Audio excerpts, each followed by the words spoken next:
Bonjour à tous, bienvenue sur ma chaîne Nature Audrey. Et aujourd'hui, je vais vous parler de comment faire baisser un petit peu sa glycémie naturellement. Donc la glycémie, vous savez, c'est grâce au pancréas qui va sécréter de l'insuline pour faire descendre en fait le sucre dans le sang. Et on va avoir un équilibre qui se fait entre l'insuline et le glutathion en fait pour permettre justement d'avoir un bon niveau de sucre dans le sang, ni trop ni trop peu. Pour éviter ce qu'on appelle aussi les hypoglycémies réactionnelles, mais aussi pour les personnes diabétiques ou les femmes qui ont des syndromes des ovaires polykystiques, on sait qu'il y a une insulinorésistance. Donc il y a une épice que j'adore et que beaucoup de gens aiment bien et qui marche super bien, c'est la cannelle. Donc le fait de consommer régulièrement de la cannelle, ça va être extrêmement bénéfique justement pour faire baisser votre glycémie.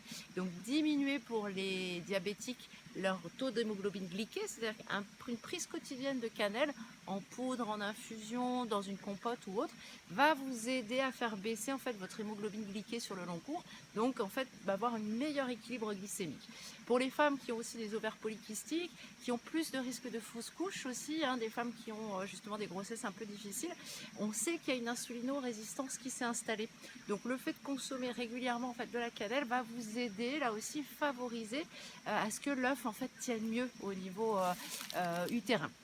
Donc ça c'est la poudre de cannelle que vous pouvez consommer au quotidien, même faire des tartes aux pommes à la cannelle, je trouve que c'est super bon. Là on a fait récemment une confiture de kumquat avec de la cannelle, ça se marie super bien, donc les agrumes se marient bien, et puis les pommes on connaît, ça se marie bien. Après je vais vous parler un petit peu de l'huile essentielle de cannelle, qui est une huile qui est un peu l'huile la plus puissante qui existe. C'est l'huile où on a testé toutes les bactéries qui existent sur la planète. Il n'y a aucune résistance à l'huile essentielle de cannelle. C'est-à-dire que l'huile essentielle de cannelle va permettre de détruire toutes ces bactéries. Donc on est en plus dans un principe eubiotique, à l'inverse des antibiotiques. Anti, c'est contre la vie. Eubiotique, c'est dans le sens de la vie. Donc quand vous allez prendre de l'huile essentielle de cannelle, elle va détruire les bactéries néfaste, mais elle va permettre de ne pas abîmer ni le microbiote, ni de détruire en fait d'autres bactéries. Donc voilà un petit peu pour un petit point sur la cannelle, soit en épices. Alors aussi, il y a quelque chose que je conseille beaucoup pour les personnes qui sont aphones, qui ont perdu leur voix, ou alors des chanteurs ou les enseignants qui parlent beaucoup, c'est d'utiliser des infusions de cannelle. Donc vous mettez 2-3 bâtons dans 1 litre de cannelle, vous faites réduire de moitié, donc là on va avoir quelque chose d'assez assez costaud, et vous buvez ça, vous allez voir, vous allez retrouver votre voix et une voix très claire et très agréable. Donc voilà pour la baisse de la glycémie, un petit point sur cette épice que moi j'adore, qui est très chaude aussi en médecine chinoise.